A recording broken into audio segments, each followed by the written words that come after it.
Hey everybody, I hope you're doing well. Welcome to my forecast for the upcoming Supermoon Lunar Eclipse in Scorpio that's happening on the 16th of May. So this is a really interesting, juicy one, and it obviously has quite strong links to the lunar eclipse that we had back in November of 2021, which was in Taurus, so the opposite, the corresponding sign. And in a lot of ways, it's one cycle, or it's kind of the next sort of stage in terms of the lunar cycle from the solar eclipse that we had in Taurus at the end of April, but it's also in a way kind of closing out a cycle, the one that we began at the solar eclipse in December. So even though that one was in a different sign, it's still, solar eclipses are new moons, so they start new 6-month cycles, and lunar eclipses are full moons, so they end cycles. So this one is really wrapping up that 6-month cycle that we've had from December until now. But there are interesting links between this particular eclipse and the follow-up eclipses that we're having in the second half of 2022, particularly in relation to the cycle of Jupiter. So I'm going to get into that a little bit in this forecast. I'll probably get into it slightly more in depth when I look at Bitcoin, but nonetheless it's very interesting that these particular cycles almost shadow the movements of Jupiter. Jupiter has just entered the sign of Aries, and of course Scorpio and Aries were both co-ruled by Mars before the outer planets were discovered, so before Pluto was discovered in the 1930s. And so it's kind of interesting that we have this overlap here, and we'll see that Jupiter is due to retrograde, I think, at the end of July or so. And what that means is that by the time we get to October, which is when we have our next eclipse, Jupiter will be re-ingressing, will be moving back into the sign of Pisces temporarily. So there's this really, really interesting overlap between these eclipses as in terms of marking our time periods and the movements of Jupiter in and out of Aries and Pisces, which of course are the two signs associated with death on the one hand and with birth on the other, which is a very Scorpio theme. That sort of death, rebirth theme is really kind of tied into Scorpio and the cycles of nature. But we'll get into that in quite a lot of depth, because this is a really juicy one, as I say. So let's dive into the forecast and see what we've got to look forward to overall. So just as a kind of recap for those people who don't know how I work with eclipses, lunar eclipses are turbocharged full moons, so this generally means that they are associated with endings, culmination points, flowering, climaxes and conclusions. So this can be a time when a project, for example, comes together. It could be where you get awards, or you reap the benefits of particular actions or seeds that were sown back in November, December of 2021. But equally it can be where cycles come to an end. And as I said, that's the overall energy for me when it comes to a lunar eclipse, is that it's great for closing off 6-month cycles, concluding projects, and letting go of what no longer serves, particularly since the moon is so associated with unconscious and subconscious patterning, with maybe bad habits as well that we have in relation to our body, and of course eating as well, because the moon does rule kind of domesticity, the emotions, psychology, and all of that kind of thing. Now, as I said, there may be links between this lunar phase and the one in the same sign that occurred 6 months previously. So as I say, I do think that there are strong thematic ties to that lunar eclipse that we had in Scorpio. So you may want to kind of go back and listen to the video that I did for that eclipse, which was called Tipping Point, I think, to see whether there are kind of any thematic overlaps between then and now.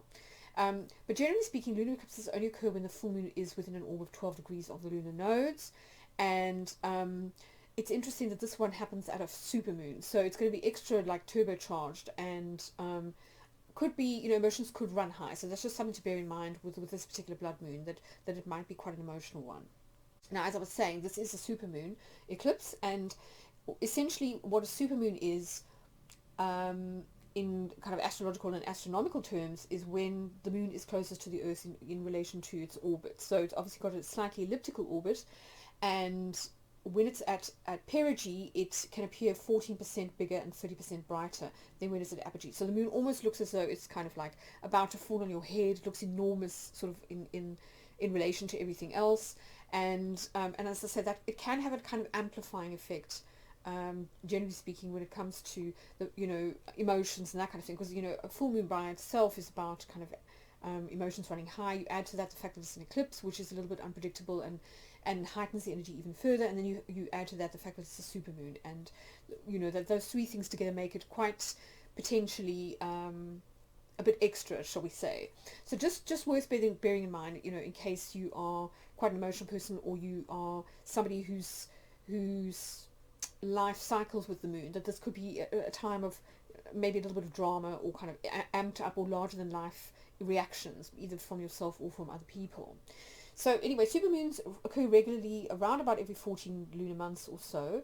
They can create spring tides, and these are known as kind of perigean or king tides, and which can lead to flooding. But generally speaking, not necessarily, because the sun and the moon are on the opposite side of the earth, and so they tend to be balancing the gravitational pull on the earth's crust and on the sort of the oceans and that kind of thing. So just something to bear in mind. And then also sometimes it's occasionally linked to volcanic eruptions, tsunamis, and things like earthquakes. I know Richard Nole is quite big on this, but this, it's interesting, I find, that the Japanese tsunami, which happened on the 16th of March 2011, so that was about 11 years ago now, occurred within 3 days of a supermoon. But generally speaking, most scientists will tell you that there's little kind of evidence that there's a causal relationship between supermoons and volcanic eruptions. So it's just an interesting synchronicity at this point, that there tends to be a lot more activity in terms of the tectonic plates moving and that type of thing.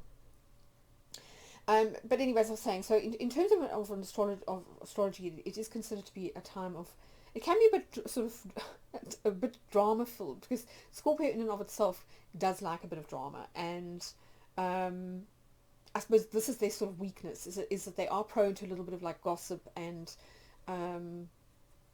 strategizing behind the scenes, and they do like politics and the sort of machinations, the hidden machinations behind power, because that's something that's so associated with Pluto. So, as I said, can be a time when we get a little bit triggered, or when events in our lives tend to take on a larger than life kind of aspect. And, if you are kind of prone to that, it's just worth being aware of it, because, obviously, forewarned is forearmed, or forearmed is forewarned. It can also cause sometimes a little bit of added physical or emotional stress, sometimes to the body, or reveal a hidden problem. And that's because full moons tend to illuminate things. So just worth bearing in mind. And I think the symbolism of the blood moon is going to be very interesting in light of some of the themes I'm going to be dealing with, which we'll kind of get into further on, around things like killing the bull and the Mithraic rituals, which I did get into in that tipping point forecast, the one at the November lunar eclipse in Taurus. But I'm going to get into it more sort of from a slightly different perspective. But generally speaking, as I say, it is kind of bringing us full circle. So whatever happened around about the November and December of 2021 could come full circle, or some kind of chapter could close out. There's a sense of it being like the Ouroboros. And of course, the Ouroboros in alchemy was often represented by a dragon eating its tail. And in astrology, this, the image of the dragon is quite closely associated, not just with Draco, the constellation, but also with the north and south lunar nodes. And of course, eclipses always occur at a lunar node, or at or close to a lunar node. That's because it's where the paths of the sun and the moon cross. So they obviously have to be in close proximity to eclipse each other. So there is this very strong kind of astronomical but also thematic overlap between the image of the Ouroboros and the nodes. So, I did mention this at the time, but I think it's a lovely quote, this idea of the Ouroboric circle, the self-enclosed feeding of the soul upon itself, is the opus circulatum in alchemy, which mimics the circling of the sun and the planets and the zodiac in the heavens, the cycles of birth, death, and renewal on earth, as well as the mystery of God in the whirlwind. This idea of this circulation, which is really what powers the cosmos. It's the primary movement of nature, with cycles and that kind of thing. So just I think a lovely image to sort of evoke as we go through this forecast. Now, in terms of the Sabian symbol, this is where we kind of start to get into some of the themes that I think are going to be raised during this 3-month period, I like to think. Generally solar eclipses tend to have shadows of about 6 months. Lunar eclipses tend to have shadows of around about 3 months. So, if you are sort of undergoing a process of catharsis or closing something out or releasing something, it may not necessarily happen straight away. It may take about 3 months, for everything to sort of to finally phase out or come together. But anyway, this full moon happens in the 26th degree of Scorpio, so quite late in the zodiac sign, and it's associated in the system developed by Mark Edmund Jones with Native American Indians making camp in new territory. Now, obviously, this is a little bit controversial, this idea of, kind of indigenous people versus colonial sort of rulers, who owns land, who doesn't, who's intruding, who isn't. And we might kind of get themes around self and other kind of coming into play, particularly around power dynamics, because of course Scorpio is so strongly associated with power dynamics. And then of course the Native American Indians conjure up this idea of being close to the earth and of nature. And what we're going to see is that it really evokes strongly this idea of nature versus culture, which I'm going to get into in a little bit more depth further on in the forecast. But it is an interesting one, and it does tend to sort of push us into polarities, these extremes, which is very in keeping with Scorpio. But actually what I want to sort of look at is how this is actually, it operates along a spectrum, and this idea of what culture is and what nature is kind of open to, it's quite fluid. But generally speaking, in terms of the way that Linda Hill interprets this particular Sabian symbol, these interpretations are taken from her Sabian oracle. She tends to see them as about settling in, or kind of moving into new territory, or migration, so kind of a moving from the known into the unknown. And it can also concern things like territory, which, as I say, obviously territory and who owns land and demarcations and sort of boundaries and limits, I think, are going to be highlighted strongly during this 3-month period by the themes of this eclipse. So she sees it as being about two different lifestyles almost kind of clashing. So you've got almost the nomadic herdsman like lifestyle of the Native American Indian, which is kind of similar to where we were historically, or kind of from an evolutionary standpoint, before the Neolithic, when we were kind of hunter-gatherers, when we used to sort of move around a lot, make camp, and then sort of move on and kind of move with herds of animals, because those were our main source of food. So this is kind of pre-domestication of animals. And so you've got that on the one hand, and then you've got the Neolithic, which is sort of represented by the sort of the American colonialists, and they wanted to sort of settle and to have farms, and to sort of keep animals and that kind of thing. So that it's almost a kind of a clash of those two lifestyles and how you kind of marry the two. So she sees it as being about the need for freedom to live one's life as one wants, but at the same time also evoking this idea of tents, of shelter, of cohabitation, about respecting boundaries, about kind of reserving territory or preserving territory. So again, this very interesting idea of what is a home, what is sort of being settled, what is a boundary, what is allowed into that boundary, what isn't. So there's some very, very interesting themes being evoked by this Sabian symbol, which you might want to kind of stop and think about. But as I say, they might not necessarily be immediately obvious, although they could be, because there may be links to that November lunar eclipse we had in Taurus. But it's something I think to mull over the next 3 months, to just see how this plays out for you from kind of an archetypal point of view, because it's a really interesting one, and obviously it does have social kind of overlays, and also to an extent ethical ones. But again, I'm going to get into that in more depth, because it's not necessarily as straightforward or as clear cut as one would think when it comes to like who's right and who isn't, in inverted commas, like who's natural and who isn't. Yeah, it's very, very interesting. But anyway, I'll leave you to go through the keywords and the caution that Linda Hill provides, and I'm going to press on so long. So this kind of came up, this is a sort of something that came up in, I think it was a full moon in Aquarius that I did in 2020, where I kind of looked at because of the Sabian symbol that was evoked. I looked at Carl Jung's, he wrote his memoirs, Memories, Dreams and Reflections, and it was published in about 1973, and in it he describes this encounter that he had when he was traveling around, because he became very fascinated with so-called sort of indigenous or kind of primitive, in inverted commas, people, because he was trying to sort of get close to mankind's sort of original mind before it became sort of, I don't want to say contaminated by culture, but in its more kind of pure or pristine state. So he went around, he went to Africa, he went to America to sort of visit the American Indians. He went to various countries to sort of to try to look for similarities. I mean, it was part of a trend that was quite big at the time. Him and people like Mercier Elielard, they were all doing a similar kind of thing. It was a little bit of a fashion, sort of in terms of the academia, if you like, but nonetheless, it's very interesting. So, so Carl Jung was obviously a Swiss psychologist. I mean, everyone knows really who Carl Jung is, but it's quite a famous story of how he described an encounter in his memoirs that he had with two Native Americans that he met in New Mexico while he was visiting there in 1925.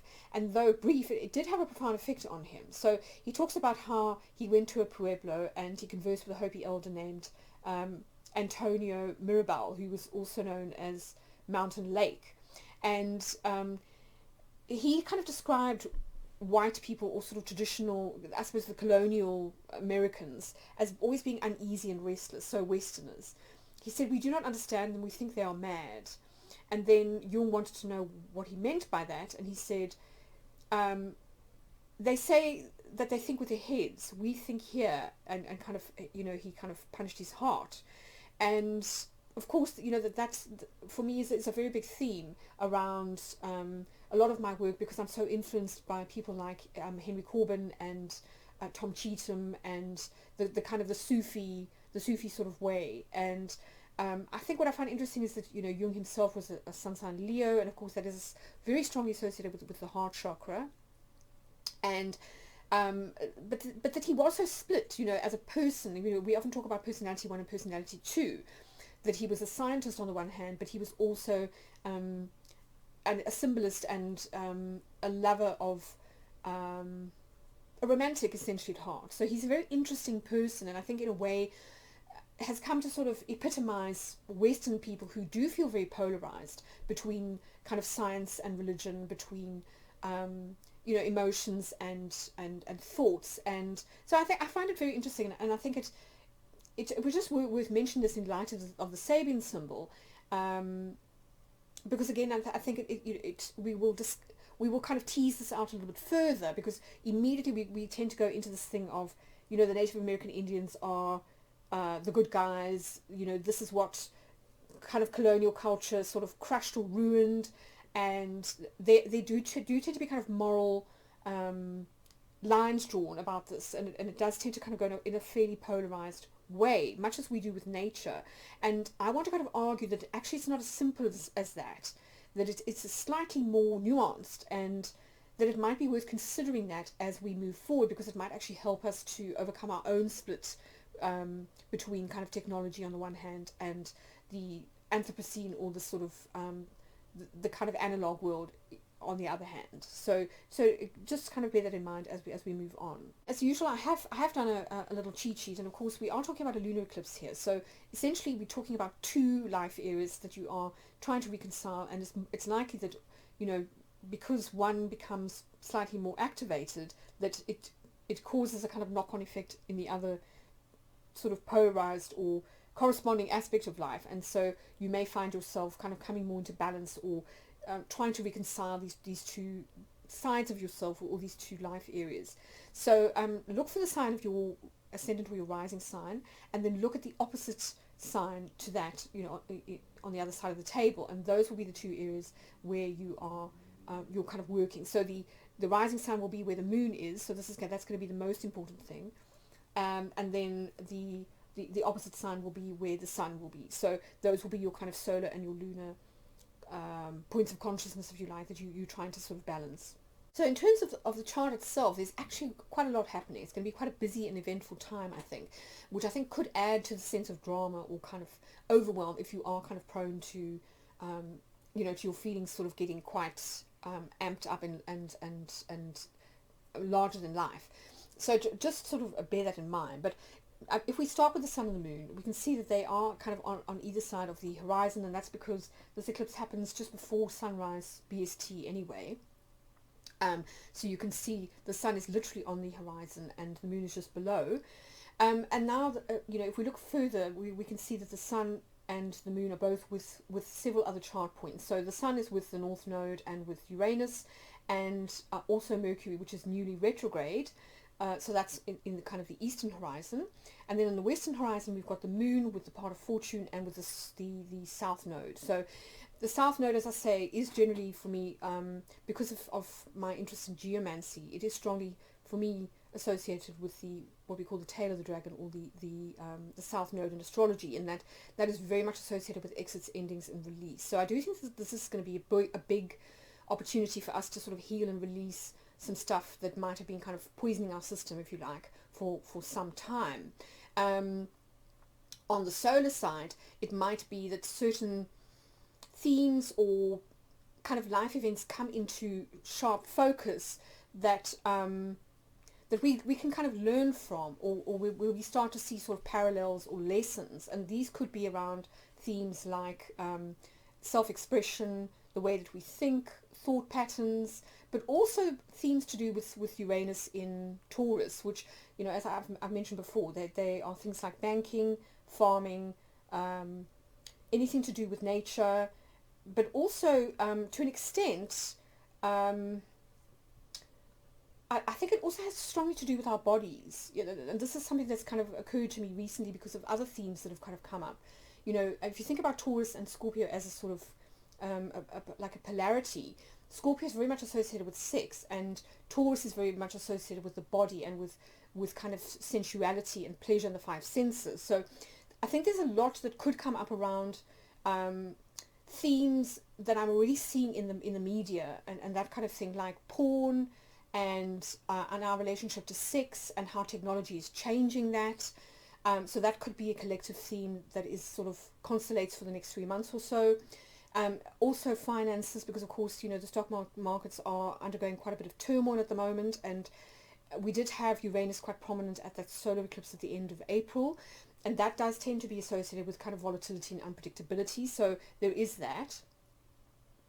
And then, of course, our eating habits are changing, particularly at the moment with supply chain disruption. It's causing quite a lot of uncertainty, particularly with the Russia-Ukraine conflict, which in turn is sort of having a massive knock-on effect on like commodities and the transportation of basic foodstuffs like wheat and that kind of thing, and which is having a massive effect on the cost of living. So that might also be the way that this manifests over the next 3 months. It could cause a bit of anxiety around those type of issues, as I said, because we are talking about the moon.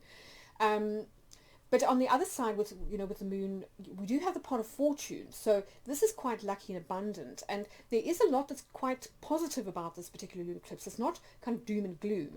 I do want to kind of emphasize that. I mean, we do have, for instance, this very interesting sort of grand trine between the luminaries and Pluto, which is of course the ruler of Scorpio. And Pluto is not just about kind of death and kind of power and manipulation, although it can be, but it's also very strongly associated with metamorphosis and transformation. So this is the kind of the phoenix rising from the ashes, or the judgment card in the tarot, which is to a large extent about the second coming and about Gabriel blowing his bugle and everybody kind of rising into their sort of new the resurrection, essentially, in the Christian story. So there's a lot in the sort of the collective conscious within the New Age kind of movement around things like ascension and raising vibrations and that kind of thing. And you could find yourself moving into a new phase in your life where you are kind of shedding skin like a snake, and you do feel as though you're kind of being reborn into a new version of yourself.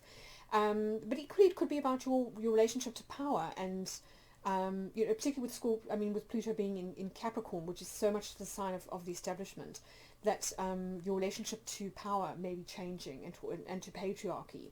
And I think that's true for us as a collective. And this is going to be a good change, because we are talking here about a sextile and a trine. So that's number one positive. On the slightly more kind of dramatic, we do have, as I said, the moon with the south node, and the luminaries are going to be squaring Saturn, and Saturn is the old ruler of karma. So Pluto tends to be mostly associated with karma now, but Saturn is the old sort of ruler of karma in the 7-planet system. And the fact that we've got this kind of the square happening between the luminaries and Saturn could indicate that some chickens are kind of coming home to roost, particularly when it comes to social trends, or the way that we group ourselves, friends, but also technology, and as I say, I think diversity issues and things are about to kind of undergo a little bit of a plot twist here. Where, I was talking about that in relation to the Sabian symbol, which we'll get into further on in the forecast. But it's interesting to consider where Aquarius sits in your chart. Obviously, it's Uranus ruled, so it could dovetail into those issues I've already described with Uranus and Taurus.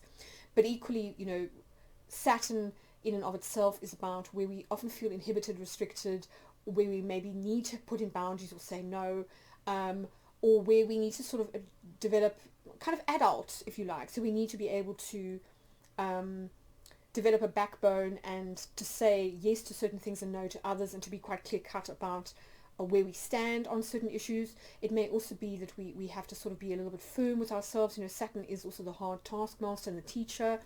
And there's a strong theme in this particular forecast and this lunar phase around initiation, because of the channels that get activated due to the gates that the planets are switching on and off in the human design system.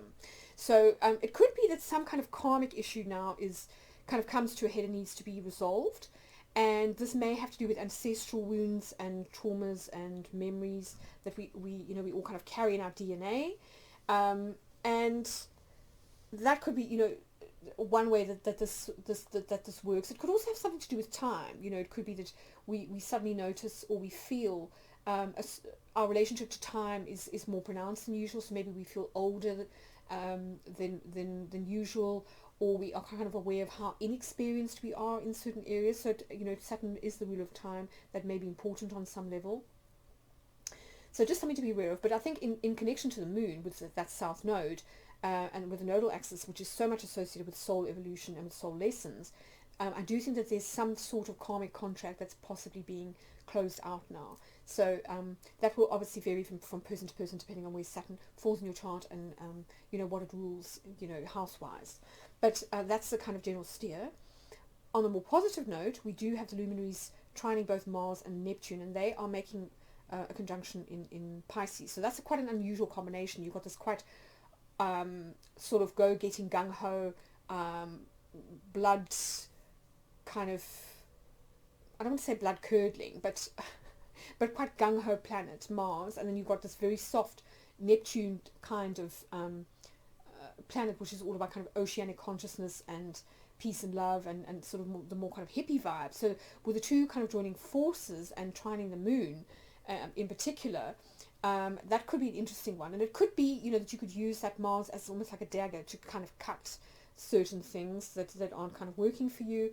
But equally, it could be about sharpening your focus, because Neptune tends to diffuse and Mars tends to sharpen. So you could use it to sort of sharpen your focus when it comes to how you want to kind of connect with the collective. That's one way, that this could manifest. It could also have to do with lyrical movement. So some kind of connection between the body and with things like music or the sea, that kind of oceanic type of consciousness. Those are just some of the things to kind of consider. But again, a lot will depend on where these planets fall in your natal chart and how they tend to sort of work. And then other positive aspects to be aware of is Jupiter, which will be approaching a positive aspect to the luminaries and to Mercury. And Jupiter and Mercury are quite prominent in this chart because they are the most exalted or dignified planets, along with Saturn and Mars. So those are the strongest planets in this chart, and a lot of them are masculine, except for Mercury, which is of course considered to be gender neutral. So that does tend to sort of emphasize more masculine energy, and we do have, as I say, Jupiter in Aries, and we also have Venus in Aries. So that kind of slice of the zodiac, I think, is going to be an interesting one. It does. We will also. I'm going to look at Jupiter in Aries in more detail, but essentially, it does have to do with kind of self-belief, and also with like confidence, like having confidence and being willing to take risks, kind of seeing the bigger picture, but also kind of walking our talk, and kind of getting things done, taking action to make our dreams come true, and to sort of follow our bliss, if you like. So those may be activated during this phase. But yeah, I mean, I think those are kind of the main ones that we are sort of talking about here. So as I say, like, quite a lot going on, and if you are interested in getting a personal reading on how this eclipse is likely to kind of work in your own chart, then by all means get hold of me, because I think it can often be more useful when there's so much going on than a more general forecast, which, especially if there's, as I say, there's not one strong theme or focus in terms of the planets, where there's actually quite a lot of activity going on, generally speaking, that it's quite a busy time. But just to kind of give you an overview, I think hopefully that will help. So as I said, I wanted to get in depth into Jupiter and its passage into Aries, because obviously this is a year-long transit, generally speaking. So it's one that's definitely worth kind of highlighting. And so Jupiter ingressed into Aries on the 11th of May, so just before this, about a week before this particular lunar eclipse, so kind of halfway between the solar and the lunar eclipses. And it made a really pivotal sextile to Pluto, not long after that, which is obviously quite a major transit. And does tend to sort of bring about change in the way that, like, a paradigm shift, huge paradigm shift. So that is kind of, I think, going to be played out over the course of the 3 months during which this eclipse kind of unfolds, because these slow-moving planets, their influence does tend to last for much longer than, say, a lunar or a solar transit. So that, bear that in mind as a kind of background to everything. And then also, Jupiter in Aries is an interesting one, because it tends to sort of combine sort of the qualities of Jupiter, so this expansive quality, with the very personal energy of Aries, which is all about newness, fresh starts, and also kind of about the self. So with this combination, it can be really good for boosting things like self-belief, self-confidence, but also about taking inspired action towards achieving your dreams and your goals. It's also great for fresh starts and for taking initiative in terms of personal projects, or like initiatives of any kind. But equally, it's about personal integrity. So it's about walking your talk, and about really getting clear about what your beliefs are, and then kind of embodying them. So that's kind of the sort of general energy of what Jupiter in Aries means. But I think what's so interesting is that it's going to be in Aries from you may right through until about the 27th of October. And what's so fascinating is that it ingressed just after that solar eclipse in Taurus that we had, and it's going to go back into Pisces again just before the next major eclipse that we have in October. So there's this very interesting overlap between the eclipse cycles and Jupiter, which I think is worth bearing in mind, particularly given that Jupiter, as we know, is exalted in the sign of Cancer, which is moon ruled. So there seems to be a very interesting overlap with the idea of Jupiter and 3-month cycles. So if we think that 3 is the number of Jupiter, and 3 times 3 equals 9, which is the gestation period of a human fetus, there is something very interesting here about giving birth to things, about fecundity and abundance, that kind of thing.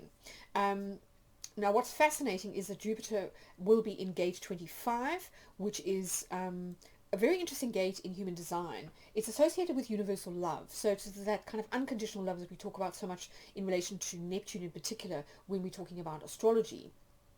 And Venus, interestingly, the other benefic, will be in gate 51, which is the gate of thunder or shock. And this is quite a Uranian kind of gate, where we tend to, sometimes without realizing it, initiate change in other people, or things tend to happen that cause these kind of shock waves.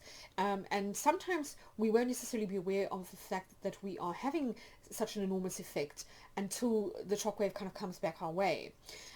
Now, what's even more fascinating is because the two benefics will be in these two gates, they will activate a channel between the center known as the will center or the heart center and the self center. So this is very empowering. It really feeds into Jupiter and Aries themes around self-love, self-determination, taking control of your own destiny in particular, because the will center is so much associated, aside from the throat, it's the center most associated with leadership. So it's a time when you can really speak your truth from a very empowered position, from an energetic perspective. So people will listen much more, say, than they would normally if you don't have that center switched on. And of course, with the self center being activated, if you don't have that normally, you will have a much stronger sense of who you are and what you believe in and your kind of personal truth than you might do sort of ordinarily. And the two together, I think, are really interesting for almost taking maybe unexpected action to assert yourself and what you sort of stand for from an energetic point of view, and that can send shockwaves through your kind of immediate social circle. It could be that you end up having a lot more sort of impact than you realize in terms of because you've had a kind of energetic shift.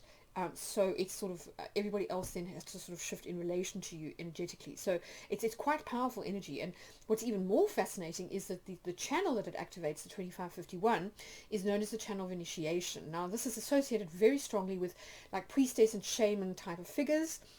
And it can be to do with ego deaths, which is so interesting given that we are talking about the sign of Aries. As I say, Aries follows on from Pisces, which is obviously the most selfless sign, the sign associated with death and also with kind of self-sacrifice. Aries, on the other hand, is about birth. It's about kind of being new and kind of maybe a little bit wet behind the ears. And so, Aries, generally speaking, does tend to be associated with being a little bit, not necessarily narcissistic, but just very self-involved. So it's interesting that that we've got this channel activated, which can be about ego death. As we know, most forms of initiation do involve some kind of nigredo stage, which is about ego death.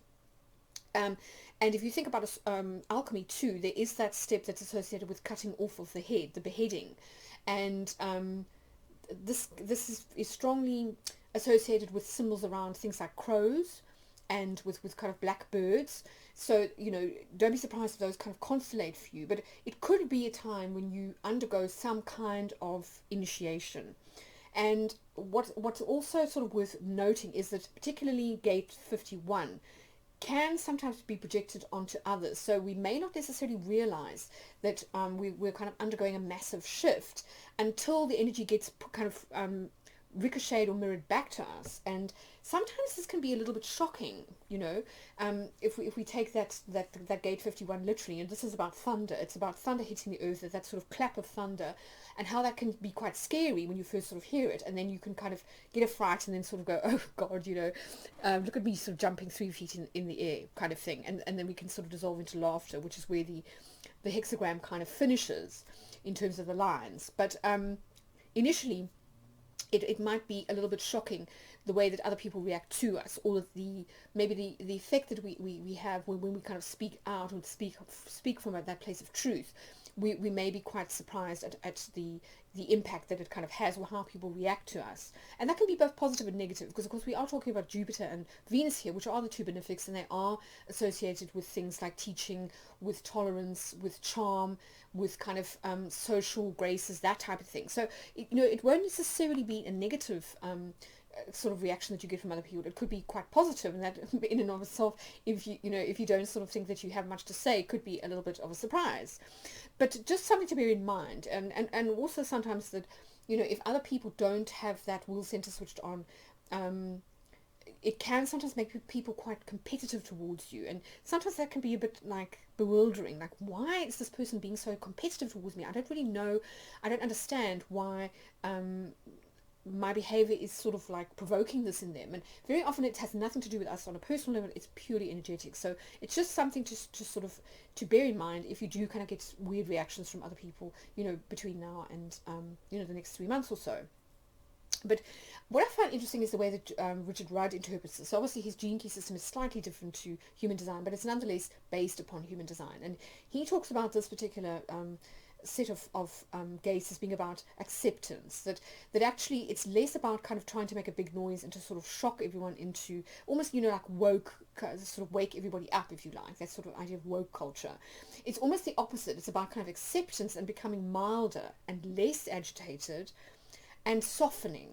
So that also might be worth bearing in mind, because when we do become softer and we do become milder and more tolerant of other people, very often, you know, our kind of our edges soften, and we don't necessarily prod or sort of provoke as much agitation in others, even though it may actually be simply a question of projection. You know, where people don't necessarily want to see a particular quality that you might be embodying in themselves, so they tend to project it at you and sort of like scapegoat you, or, you know, hate on you, or whatever the case may be. So that's just maybe one way to work with the energy in a positive way, as a kind of a guideline. But of course it'll be different for everyone, and I think again it's worth bearing this channel in mind as we go through the forecast, because I think there are other aspects to the forecast that may be relevant or pertinent to this particular theme. So given this theme of initiation, what I find so interesting is that we are kind of being brought back to the themes around the Mithraism, which I brought up at the last forecast that I did in November, where I looked at some of the aspects of Mithraic initiation, which I thought were pertinent to the themes that were kind of constellating at the time. So now we kind of take things a step further, and we look at some other themes associated particularly with Mithras. So what is so interesting is that, first of all, you know, this eclipse happens in the sign of Scorpio, and of course, you know, Scorpio is so much associated with death and rebirth and the cycles of nature. And of course, you know, in Mithraism, the central kind of theme, or the sort of the archetype is of Mithras slaying the bull. And as I said last time, for many people, this, you know, it's obviously got a lot of different meanings that you can sort of interpret in a lot of different ways, but one of them is that it is about capturing and slaying the wild bull, and how this is about kind of this cycle of death and rebirth, that in order to sort of feed life and to sort of nurture life, you have to kind of kill. And I mean, that's true whether you're talking about a plant or whether you're kind of talking about an animal. If you are plucking things, like if you're cutting you know, a plant, or you are kind of harvesting wheat or whatever it is, you're still cutting, you still, in a way, kind of cutting that plant down. So this kind of is not reserved specifically only to meat eaters.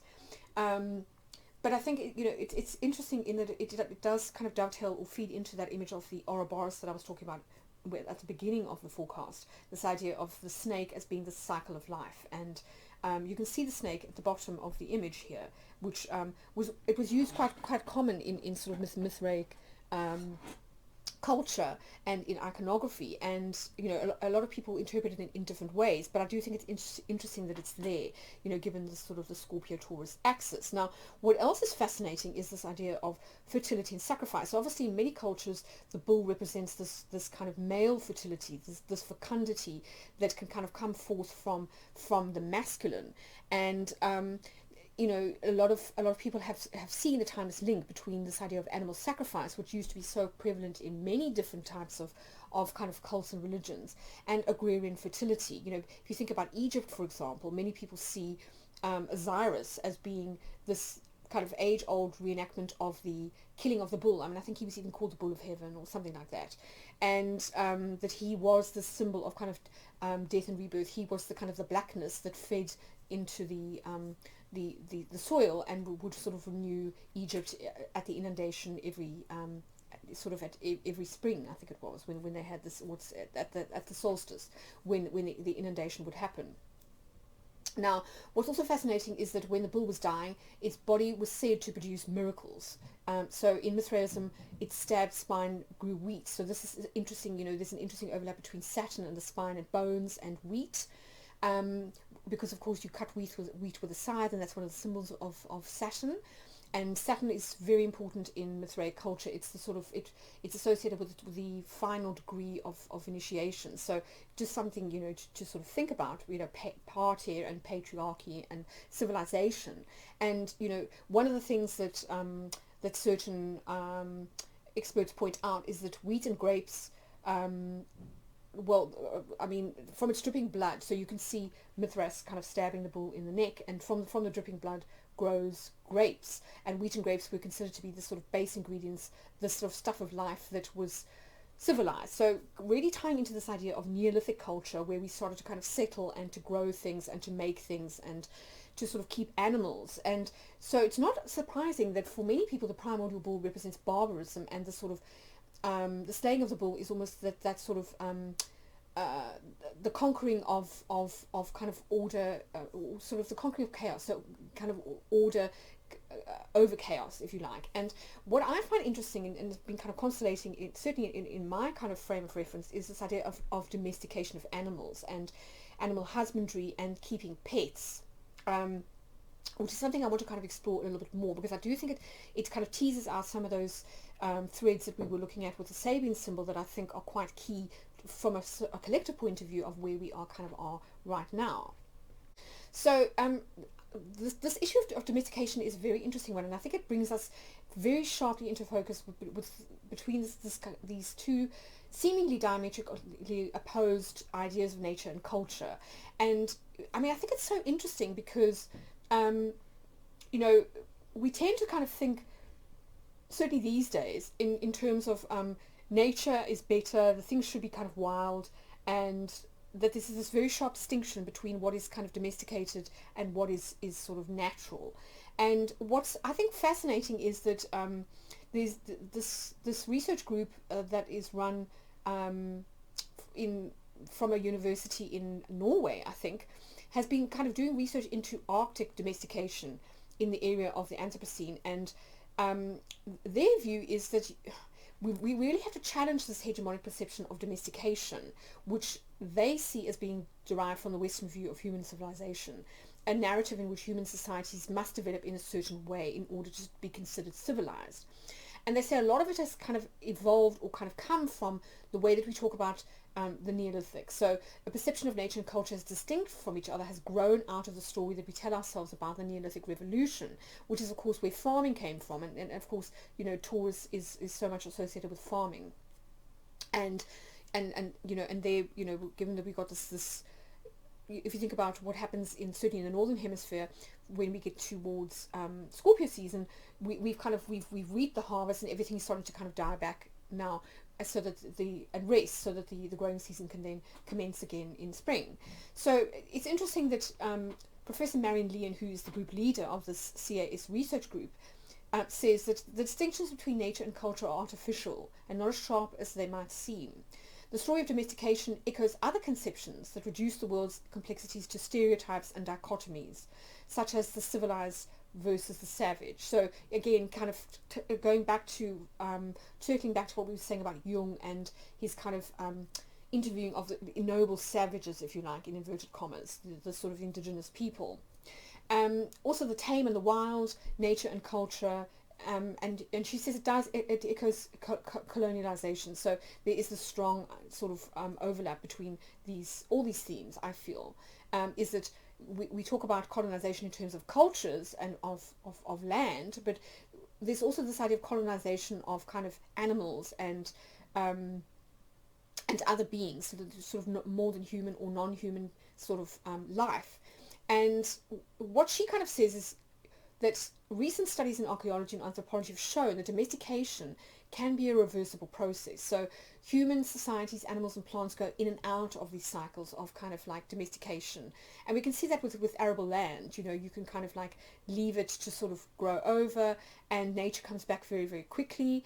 And now that we're kind of getting into this idea of moving away from monoculture and kind of planting certainly wildflowers on the periphery of kind of plots of arable land, on farmland, and inviting nature back and insects back that pollinate and that kind of thing, you know, the lines get blurred a bit more. And she says, you know, for example, in the Arctic, it's very hard to actually sort of determine what's culture and what's nature, because the way that they live is very close to nature. It's more, I suppose, you know, to an extent, closer to our kind of hunter-gatherer sort of lifestyles, where they follow, like, they've got these herds of reindeer that they sort of follow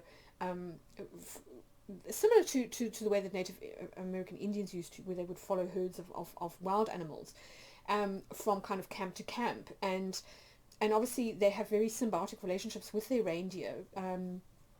If you've seen any lectures on kind of Sami culture, you'll sort of know how closely the bond is between sort of human and animal, because it's so cold and so harsh. It's such a harsh environment that both creatures or sort of species need each other in order to survive.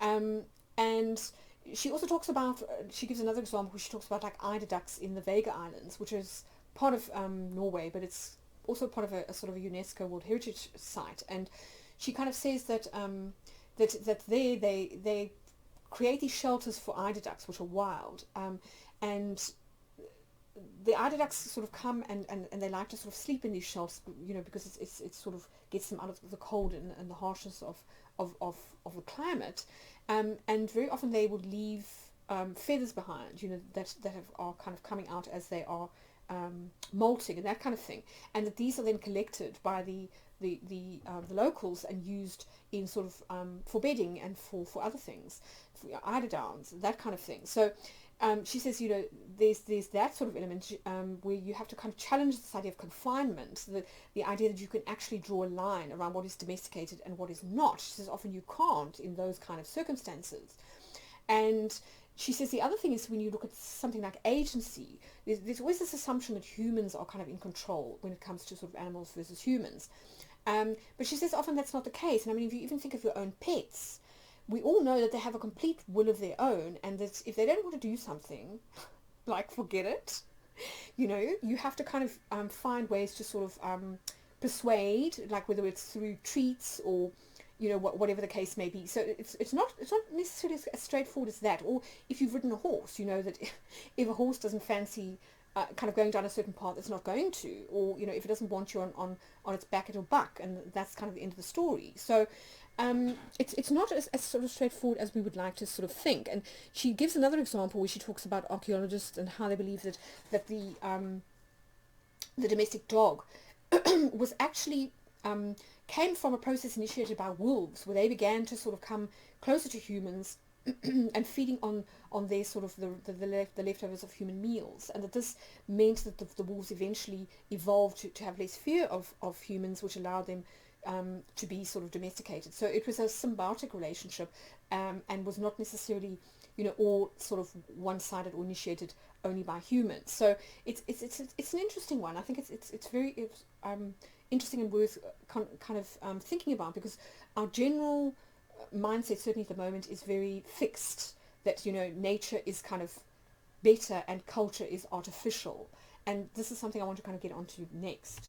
So when we talk about nature and culture now, very often, particularly with things like food and with around the issues of kind of animal raising and husbandry and keeping animals and that kind of thing, we have a lot of kind of sort of cultural pressure points that are kind of rooted in ethics and morality. And I think it's worth stopping to consider these for a minute, because there's a lot of assumptions that we're kind of making that might not necessarily be true. We might be doing ourselves a disservice, as I was saying earlier, with this polarity that we feel as human beings between sort of our pull towards culture and technology and that sort of thing on one hand, and then our kind of pull towards nature on the other. And I think it's so interesting. I read this article in The Observer, which quoted a professor of religion called Alan Levinovitz, and he was kind of saying about how this idea of natural goodness, or kind of what's natural, is a mercenary ethic that anyone can hire to fight for their cause. And he kind of goes on and he explains that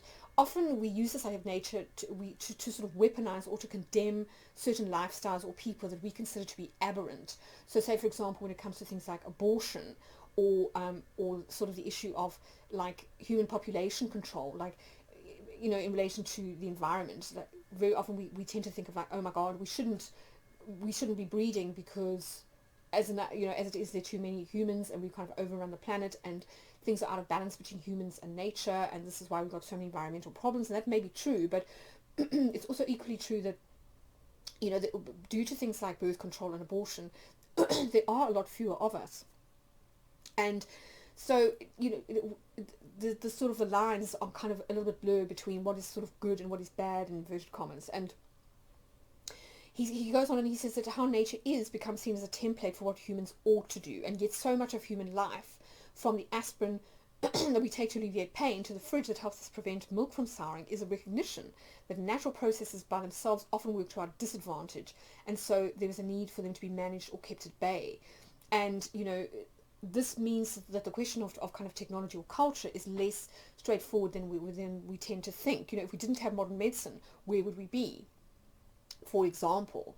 And he goes on and he says that often it is the poor and the downtrodden who suffer most during things like natural environmental disasters or, say, pandemics, and who are the last to benefit from technological advances. So he says it's less about morals in terms of like what is natural and what is cultural, or what is like authentic versus fake, if you want to talk in kind of millennial terms, and more about social inequalities. So he says societies, this is the guy who wrote the Guardian article, societies are structured in ways that ensure that innovation and development remain the privilege of the few, and that really what we need to focus on, rather than this false dichotomy between nature and culture, is to focus less on natural good and more on social ills, and kind of righting social ills in order to improve life for everyone on the planet. And I mean, if you think about it in terms of like food and cooking, for example, if we didn't invent fire, and we didn't have things like stoves and microwaves and that kind of thing, food wouldn't last as long.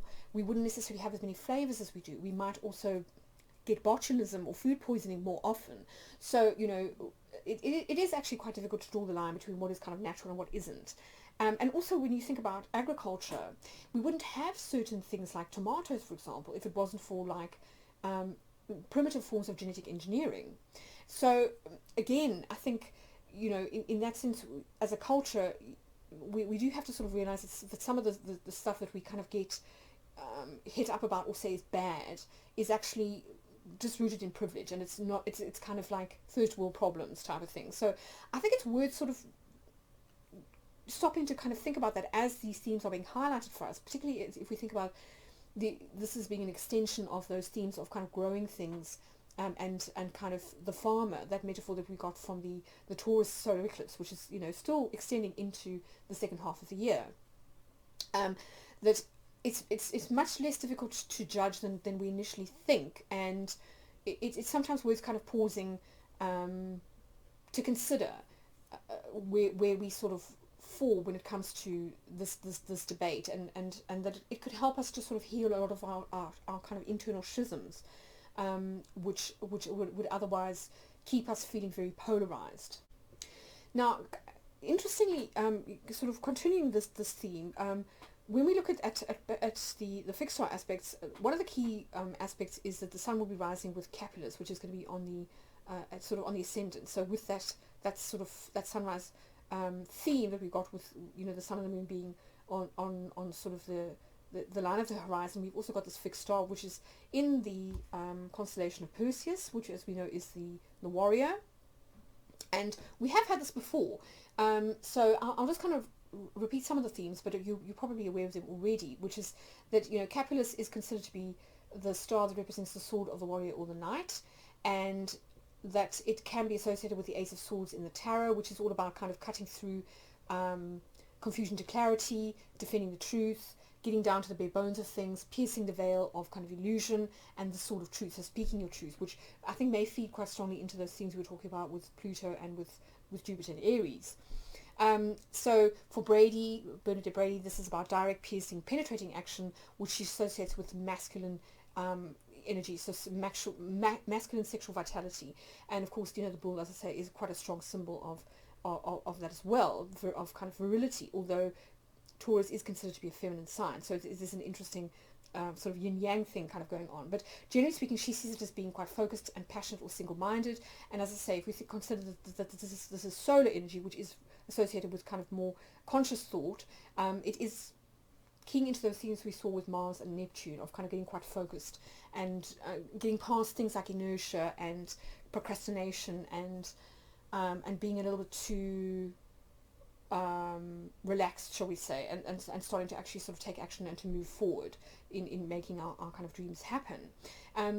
But what's also fascinating about it is that it feeds into one of the steps of Mithraic initiation. There were sort of 7 grades within the Mithraism initiation system, which mirrored or corresponded with the 7 traditional planets. So this one I think is interesting. It ties into the grade called Perseus, and this is strongly associated with the constellation of Perseus, and with the moon.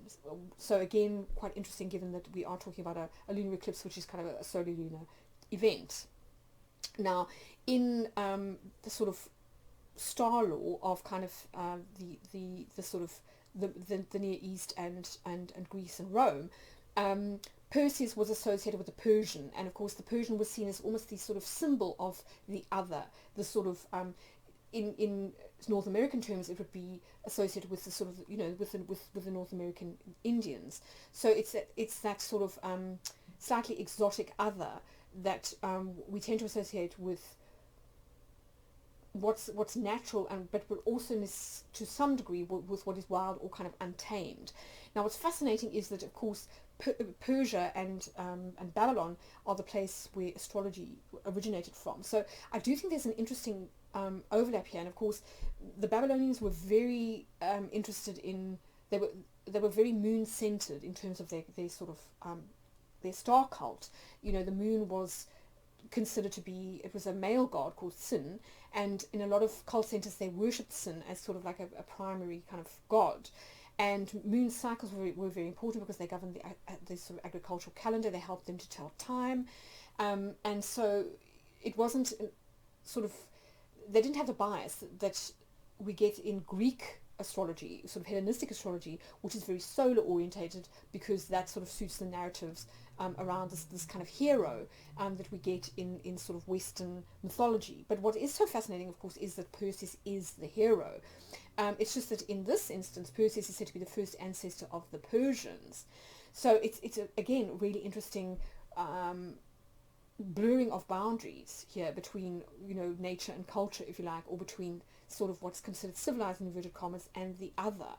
And what's so interesting is that Roger Beck, who's one of the sort of foremost kind of experts on sort of Mithraism, he associates this grade with a so-called water miracle, which was basically shooting an arrow at a rock, and then from the rock would sort of like sprout this stream of water, which he associates with the relationship to abundance. So the kind of almost the prima materia, or the sort of like the abundance of life. And he sees it as a kind of metaphor of what we can do here in the sort of the 3D with the sort of the base or the raw material of matter, that from raw matter we can create all sorts of things which can help us to live better lives, to build homes, you know, to eat and so on, and, you know, even to sort of create material wealth. So there's something in here about the moon and abundance, which I think links to what we're talking about with Jupiter, and also with Mithraism and this idea of kind of sacrifice. Now, according to the Persians, honey comes from the moon, and they associated this particular degree with honey.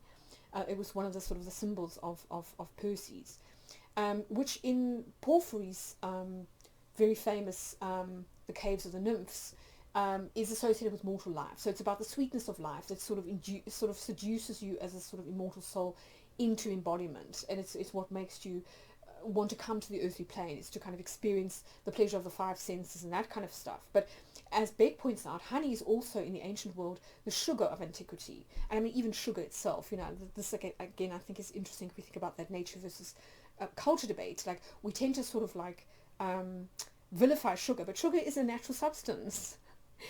It isn't, you know, it's not an artificial sweetener, it's a natural sweetener. So, you know, it's very interesting the way that we as I say, we assign these kind of like good or bad qualities to things. It's not always logical. So he talks about this preservative aspect of honey, and in Mithraism, in the Mithraic cult, it was associated with fertility, that the moon was sort of seen as this kind of purse or womb in which the bull semen was kind of held, and of course that is sort of the ultimate symbol of kind of fertility, is kind of like conception. So I find that really kind of fascinating, given this you know, these themes of kind of Taurus on the one hand with that solar eclipse, and Scorpio on the other. Here are the 7 grades of Mithraic initiation. You can see they start with with the Raven, which is Mercury ruled. We then move to the Bride, which is Venus, and of course Mercury and Venus follow the Sun quite closely. They are the two planets that have sort of morning and evening risings. Then we then move on to Miles, which is the soldier associated with Mars and the dagger. And of course, you know, Mithras himself is similar to Perseus in that he is the sort of the warrior that slays the bull with the dagger. And then we have Lion kind of in the middle, which is associated with the sign of Leo, and of course is very solar. And then we move on to this Perseus that we were kind of talking about, so the Persian moon. So it's interesting that that the moon is considered to be higher up in the sort of Mithraic hierarchy than the sun is, whereas, you know, in our kind of Greek-based astrology we tend to sort of privilege the sun over the moon, and that's, I think, got a lot to do with patriarchy. So as I say, the sort of Perseus was associated with the Persian and with this idea of honey and sickle, and of course the Mithraic cult itself was supposed to have originated originally from the Near East. So this is also kind of a nod to where this whole kind of cult comes from. And then we move on to Jupiter, which was called the Heliodromus, or the Sun Runner, and then finally Pater, which is Saturn, associated with the Master Magician, who was symbolized by the ring, the staff, and the Phrygian cap. And I think it's quite interesting in this image that we've got the sun on the one side and we've got the moon on the other, and that they almost seem to be representing astrological sect, because you've got the sun, which is quite clearly above the horizon in the sort of the top kind of half of the circle, and then we've got the crescent moon, which is symbolizing the bottom half of the circle. And of course in astrological sect, the moon does rule the kind of lower half of the chart, the sun rules the upper half, the diurnal half. So there are a lot of kind of astrological overlaps in Mithraism that are worth kind of bearing in mind. And you can see all the symbols that we were talking about. So there's the sheaf of wheat, we've got the dog that is sort of licking the blood from the stab wound in the bull's neck, and then we've got the snake that is also sort of kind of leaping up and kind of partaking. So these two aspects of kind of animal instinct, if you like, this idea of feeding on what is dying, and of course that is very strongly kind of resonates with the sign of Scorpio, which is all about kind of death and rebirth. So quite an interesting one, I think, and lots to kind of ponder and mull over the next 3 months or so.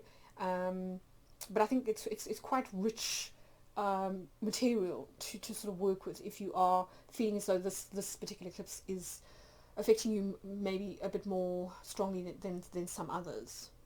But that's kind of it from me. As I say, I'm sort of doing a special offer for people who subscribe to my website, where I'm offering a discount special offer on personalized eclipse horoscopes. These are 100% bespoke readings where I look at the solar lunar themes of the solar and the lunar eclipse, and how they stand to affect you personally, based on aspects or kind of contacts with your natal planets and also house placements, etc. And then it will also include important aspects and placements of the progressed moon, and if relevant, some of the fixed star transits and so on. So if that's something that you're interested in ordering, then do check out the shop, which you can get on my website. Otherwise, if you are a subscriber to my website, you will get notification and links to those with the coupon codes for to get your discount. So if that's something you're interested in, then, and you haven't subscribed, then do check it out and sign up. It's absolutely free for you to subscribe, and you benefit from getting a little bit of money saved. So yeah, I hope you found that useful and interesting, and that it provides some rich material to work with from a kind of symbolic point of view.